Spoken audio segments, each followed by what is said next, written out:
Hello everybody, my name is V. Narendra Kumar and we are from NRK Academy, and today we have this 39th chapter of this wonderful book called The Short History of the World by H.G. Wells. 39th chapter. The barbarians break the empire into east and west. Throughout the 3rd century, the Roman Empire, decaying socially and disintegrating morally, faced the barbarians. The emperors of this period were fighting military autocrats, and the capital of the empire shifted with the necessities of their military policy. Now, the imperial headquarters would be at Milan in North Italy. Now, in what is now Serbia at Sirmium or Nish, now in Nicomedia in Asia Minor. Rome, halfway down Italy, was too far from the center of interest to be a convenient imperial seat. It was a declining city. Over most of the empire, peace still prevailed, and men went about without arms. The armies continued to be the sole repositories of power. The emperors, dependent on their legions, became more and more autocratic to the rest of the empire, and their state more and more like that of the Persian and other oriental monarchs. Diocletian assumed a royal diadem and oriental robes.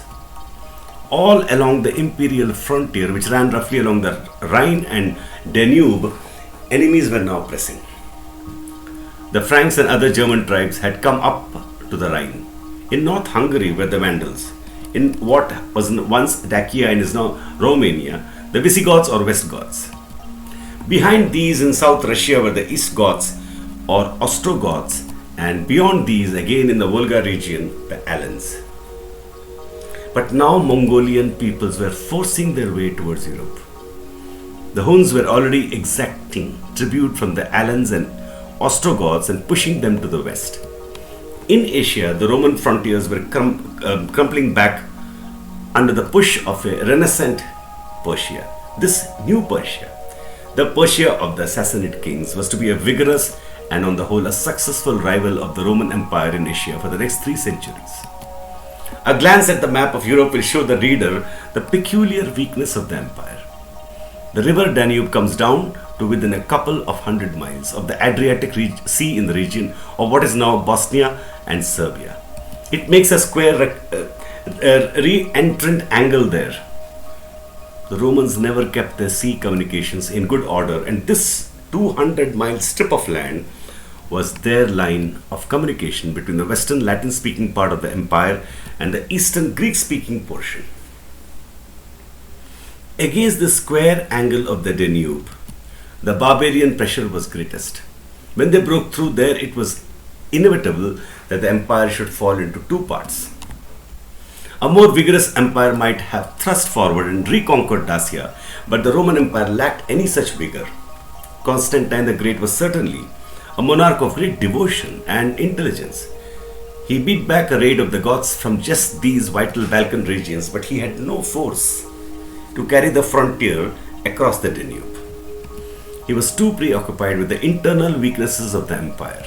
He brought the solidarity and moral force of Christianity to revive the spirit of the declining empire, and he decided to create a new, permanent capital at Byzantium, upon the Hellespont.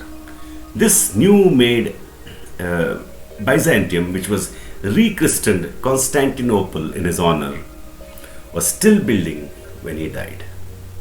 Towards the end of his reign occurred a remarkable transaction.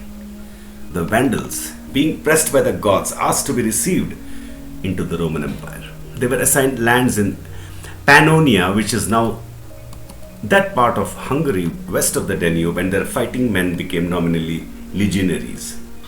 But these new legionaries remained under their own chiefs. Rome failed to digest them.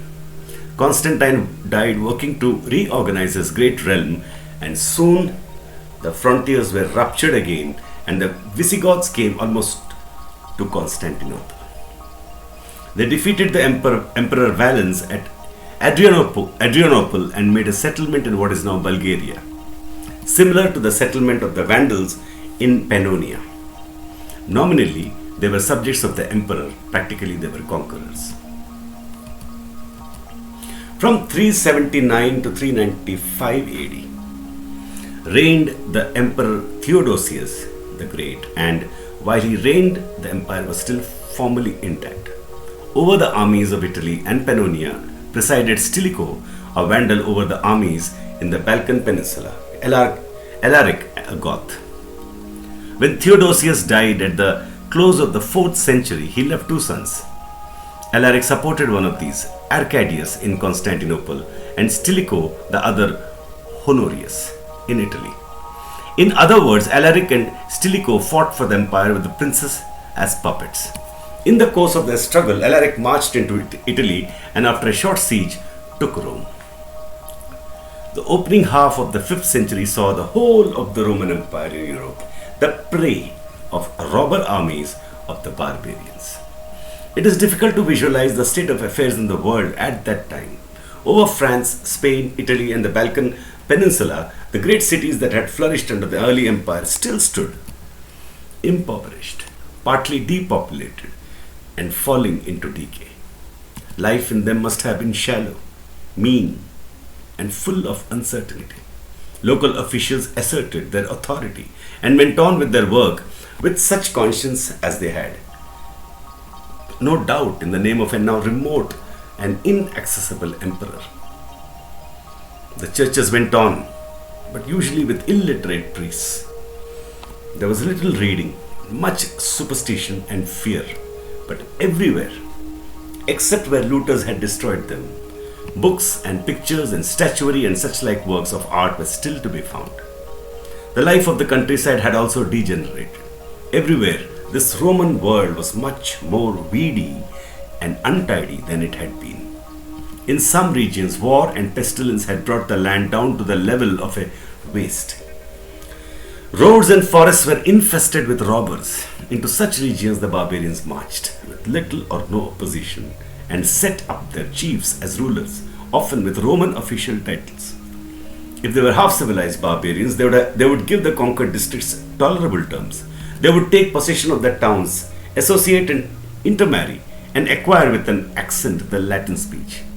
But the Jutes, the Angles, and Saxons who submerged the Roman province of Britain were agriculturalists and had no use for towns. They seem to have swept South Britain clear of the Romanized population, and they replaced the language by their own Teutonic dialects, which became at last English.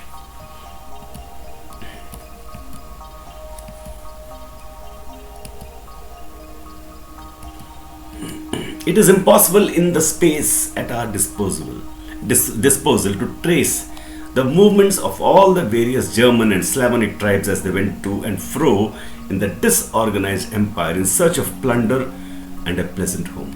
But let the Vandals serve as an example. They came into history in East Germany. They settled, as we are told, in Pannonia. Thence they moved somewhere about 425 AD through the intervening provinces to Spain. There they found Visigoths from South Russia and other German tribes setting up dukes and kings.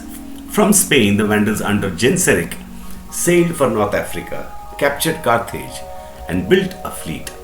They secured the mastery of the sea and captured and pillaged Rome, which had recovered very imperfectly from her capture and looting by Alaric half a century earlier. Then the Vandals made themselves masters of Sicily, Corsica, Sardinia, and most of the other islands of the western Mediterranean.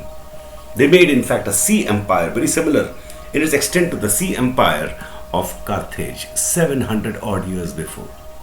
They were at the climax of their power about 477.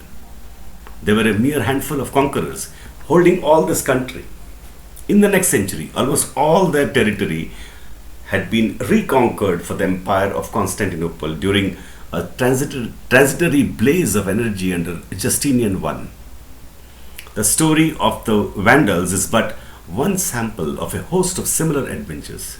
But now there was coming into the European world the least kindred and most redoubtable of all these devastators, the Mongolian Huns or Tartars, a yellow people active and able, such as the Western world had never before encountered.